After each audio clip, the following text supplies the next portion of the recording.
Well, friends, it's finally happening. I was warning about this for quite some time that the Mpox has now hit a critical mass and it is starting to gain international attention. We're starting to hear reports that the CDC over in Africa is about to declare an emergency. We're also hearing that the WHO is starting to have emergency hearings as well. They may be declaring an epidemic very, very shortly. We got a bunch of information out there for you to give you up to date on what's going on. So without further ado, welcome to the Poplar Report. Let's jump right into it. All right. So the Africa CDC, which is different than the US CDC, is likely to declare Mpox a public health emergency next week. Now, I've been saying this for a bit now that it seems like bird flu is on its way out. The people that have gotten bird flu, it's been very mild. They've gotten a little bit of a cough. They've got a little bit of a cold. No big deal. Generally speaking, people getting bird flu in first world countries is a big nothing burger. However, Mpox is something else entirely. Mpox was already a bad thing, but it's gotten a lot worse. They have some significant mutations that have taken place over the past 2 years that we need to talk about. All right, so why are they suddenly concerned? Well, this is the CDC. Africa's public health agency is set to declare an Mpox emergency as early as next week. Expect this news that I'm telling you right now to really hit the waves next week. Once they start declaring a public emergency, health emergency over in Africa, that's going to get a bunch of eyebrows raised. And with as many people from Africa that have traveled to the Olympics, I would not be surprised to see this suddenly a burst of cases show up in Europe or potentially even further out, right? The new variant moves across Democratic Republic of Congo's borders into other countries. We'll talk about what countries and why that's going to be such an issue. Mpox is transmitted, the new variant is transmitted through close contact and causes flu-like symptoms and pus-filled lesions. Most cases are mild, but it can kill. Once again, the difference between 1 in 100 and 2 in 100 is a very big difference.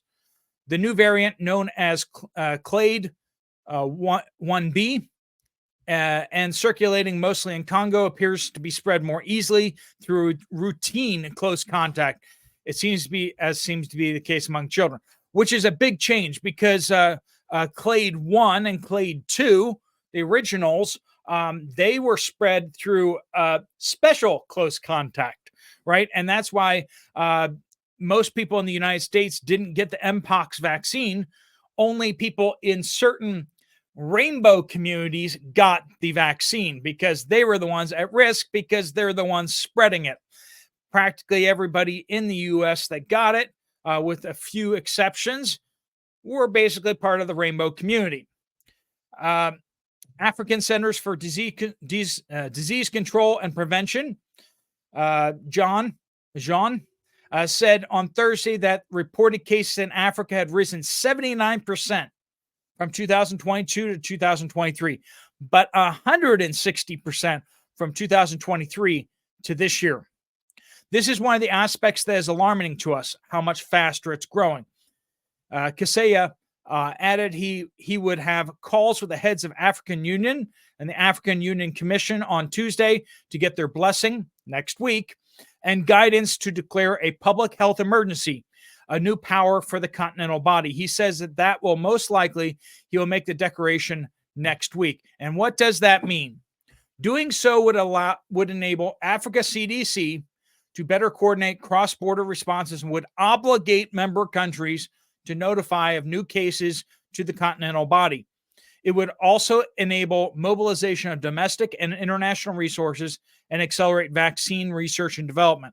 Kaseya said, adding that he had been in talks with executives of the German drug maker BioNTech about raising vaccine output after likely declaration next week. So let's get that up on the map here and let's see what we're talking about here. This is the DRC, or the Democratic Republic of Congo. I always want to call it the Democratic People's Republic of Congo. But anyway, the issue here is on the sides here, we got, let me get my writing tool out. So this is the DRC. And basically the DRC is a no man's land. I mean, like, I hate to say this, but of the African countries, the DRC is basically, nobody goes there. Foreigners really can't get in very easily. It just is. So the Republic of Congo, again, nobody goes there. Central African Republic, again, nobody goes there. And I'm this is broad brush, okay? But generally speaking, Uganda, some people go there. Okay? Some people do go to Uganda. Missionaries, missions work. Rwanda, some people go there. Burundi, some people go down to Burundi too. Rwanda is much more trafficked than Rwanda. But here's where we really are going to see some issues. So we have a couple cases in Uganda, a couple cases in Rwanda and Burundi. But when things hit Tanzania, things are going to change. And if this gets into Kenya, that's going to be a big deal. That's a big deal. Kenya goes everywhere. Basically, the UN, their headquarters are in Nairobi for Africa. Tons and tons of NGOs are based out of Nairobi. Nairobi is a very international airport, and people come and go into Nairobi and out of Nairobi all the time. Tanzania's got a lot of tourists that come for safaris, but then also Mount Kilimanjaro. That's a big deal. Tanzania may impact the world through tourists. Kenya will impact the world through UN and aid workers and all that kind of stuff like that. So if we get into Kenya or into Tanzania or both, this is going to go international very quickly. So the concentrations are still in these very heavily in the areas that just people don't get into, people can't get into. Now, along the Rwanda-Burundi border, they were watching this pretty closely in case that it would start to come across the border, and it did. Okay, there's some cities along here that have a lot of brothels and a lot of, like I said, special contact. And it was spreading, Mpox was spreading through here into Rwanda, Burundi, and it came across the borders. And then it went internationally through that, right? That's how it happened before. So they're watching for this new variant if it starts making its way across the borders. And it did get into Rwanda, it did get into Burundi, and it has gotten into Uganda. So we're seeing it spreading once again towards those major airports. And that is a big, big concern. That's why the wall, the river along the Rwanda, Burundi, and Uganda border with DRC has been breached. That's why people are starting to freak out, because they're like, we know what happens next. Because let's just say it, in these African countries, people move back and forth all the time. They're very porous borders. There is nothing stopping this from getting all the way to Nairobi like that. And so that's what they're concerned about. Okay, so the Centers for Disease Control, this is the U.S. Centers for Disease Control, on Wednesday alerted doctors inside the U.S. to be on the lookout for a deadly new strain of Mpox spreading through parts of Africa. So we've already committed $500 million there for it. So there's the Clade 1 and the Clade 2. And what we're talking about now is Clade 1B. You're going to start hearing a lot about Clade 1B next week. I know I put out these type of videos, and I know a lot of people are like, huh? That's not a big deal. Nobody else is talking about it. I'm telling you, Next week and the week after, everyone's going to be talking about it. So I'm just trying to get you guys ahead of the curve on what that is. If you appreciate that, make sure you hit that thumbs up button, right? So clade 1 virus is more virulent and deadly than the clade 2 variety. Okay. Clade 1 is the one that went kind of mostly kind of globalish, right? But clade 1 hasn't been found outside of Central and Eastern Africa to date, but the CDC clinicians should be on heightened alert. So we got those clade 1, clade 2, and now we have clade 1b. So why are the cases now rising? This is from The Guardian. A new offshoot of clade 1, clade 1b, has been detected in east of the DRC and has been confirmed in Kenya, Rwanda, and Uganda. Scientists believe that this variant is playing a role in the spread. Clade 1 has in the past typically spread by people eating infected bushmeat. Clade 1b is spreading person to person, often via special contact, but also through other physical and face-to-face contact or via contaminated bedding and towels. And a lot of places in Africa, people share bedding. A lot of families all sleep on the same bed. And so contaminated bedding is a thing, right? So the World Health Organization, lead for Mpox, says, we don't know that it's more transmissible, but it is transmitting through an efficient mode. So we don't know everything there is to know about this yet, but we do know that given how fast it's spreading, it is clearly a more efficient mode of transmitting. All right. So do we have vaccines? So we do have a vaccine, but the question is will it be effective on clade 1b? And that's something that nobody quite knows the answer to just yet. So Africa is saying that they need 10 million doses, but we only have 200,000 available. I know everyone's out there trying to get doses of bird flu vaccine, but really the issue here is going to be the issue of Mpox vaccine. The lack of treatments and diagnostics is hampering the response. Plans for vaccine programs remain under review, as in they don't have a plan yet. I know some people are just like, no vaccines are good at all whatsoever, and you guys have that opinion. Other people are more moderate. It's like, well, it's a case-by-case basis. Some vaccines are good and useful and important. Other ones are like, well, I mean, like, we should get the information and decide for ourselves. I'm in that camp, you know. I get my tetanus vaccine. I get my, typhoid and my, some of the other ones that I get for international travel and stuff like that. And I think that they have good cause. They've been around for a very long time. We know what the side effects are. But when they come up with something brand new, I'm a little suspicious, right? So it remains under review, but are likely to involve tracing and vaccinating contacts of cases and targeting groups such as people living with HIV. If they got HIV from their behaviors, they might also contract something else. That's a logic that makes sense.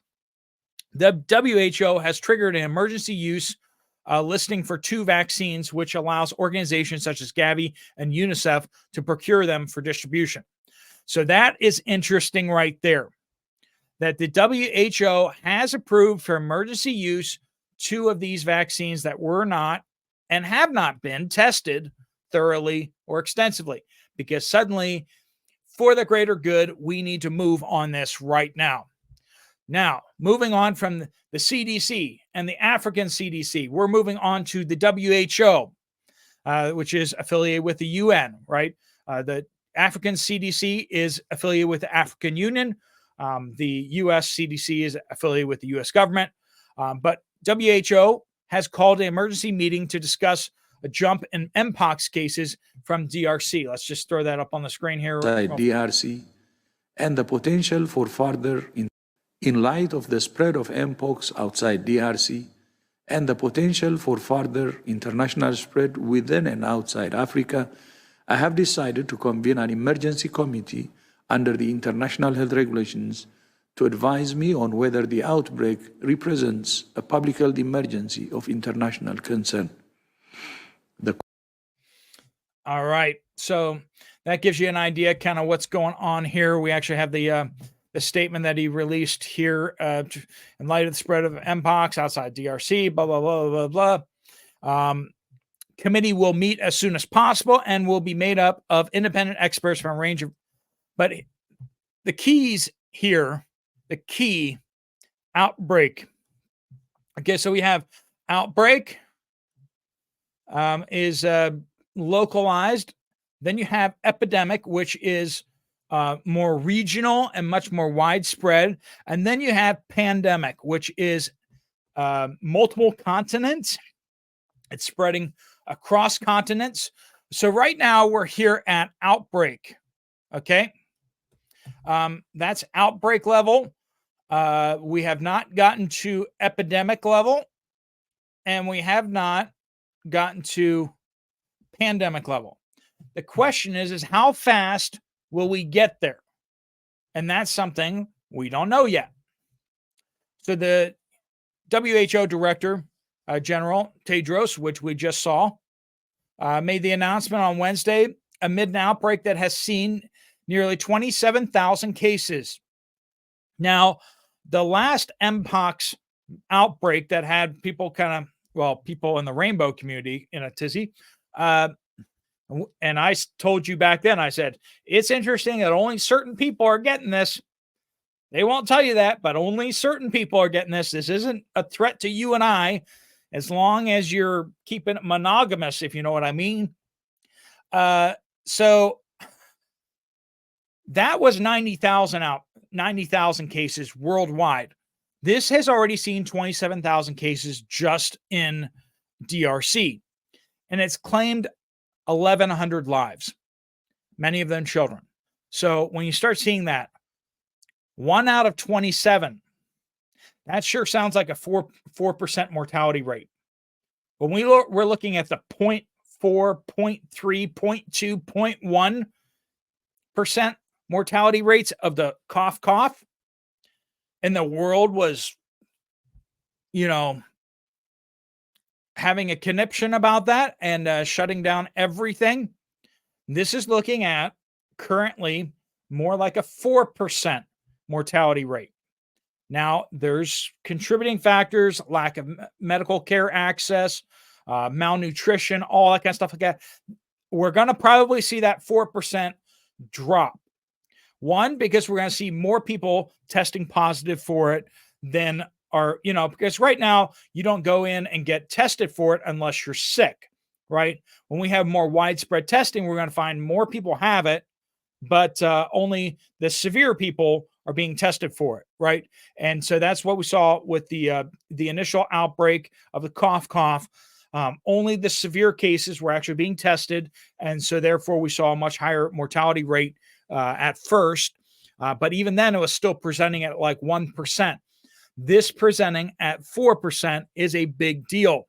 This is bird flu is not showing. That was one of the concerns with the bird flu, is that it seems like it flies under the radar on the human side until it pops up. And when it does, it has a higher, on the paper, it has a higher mortality rate. But from what we've seen, the bird flu mortality rate is very much, it is due to where those people came from and the medical care and stuff at that place. So we're expecting, and we are already seeing that bird flu mortality rate plummeting. Okay. So this looks like it could be much nastier. So that's what we're talking about here. In light of the spread of mpox outside the DRC and potential for further international spread, that's why they're having the emergency meeting. Okay, and that was his personal tweet, which basically said the same thing. But this gets us into the question of, once again, vaccines. And this is the WHO triggering the emergency use listing for monkeypox vaccines. August 7th, 2024. It's interesting he called it monkeypox because They've stopped calling it that and started calling it mpox because racist people hear monkeypox and they start thinking about a certain nationality. Not us normal people, but racists on the left, particularly, they couldn't get beyond it. So they had to rename it to mpox, lest anyone be offended. Now, is it a global threat which has killed many thousands of people? Yes. So shouldn't it be offensive anyway? Anyway. So with the WHO triggering the emergency listing for monkeypox vaccines, same thing with the African Union triggering their emergency use for vaccines. You can just imagine that there are some people in this world who are smiling today. And those people are in the European pharmaceutical industry. They're smiling today because they're making bank off of this. And lots of U.S. grant money is going to be going to buying these vaccines for the poor Africans. And lots of European Union money is going to be going to buy these vaccines. Hopefully they're effective. Hopefully there aren't side effects. From what I gather, these are more traditional type vaccines. So I don't have much more information on them than just that general understanding. And so that brings us into a situation where we're going to have to figure this thing out. And I believe this may be spreading our way. We may be hearing a lot more about this next week and the week after, and it may start impacting our personal lives and the people inside our countries in the near future. All right, friends, I just want to bring this across your radar and let you know what's going on so that you know before everyone else knows about this. Is it airborne? The answer to that is going to be a no at this point. So masking and goggles to keep fluids off of you is probably a good idea. It's not airborne, so, the masks don't stop airborne stuff, right? But they do stop the droplets, and if this is spread through liquids, your masks and goggles will actually block the liquids that may get splattered by somebody coughing or something along those lines. So that would be useful. Gloves, of course, useful. Make sure you wash your hands and everything like that when in contact with people. This is not in North America from what we can tell at this point. It's not in Europe from what we can tell. But with as many people going from Africa to Europe these days, it may already be in Europe. So we'll see about that. But friends, thanks so much for joining with us. If you want to check out another video from this channel, there's one right up there on the screen. I'll see you over there, or I'll see you guys later. Steve Poplar of the Poplar Report.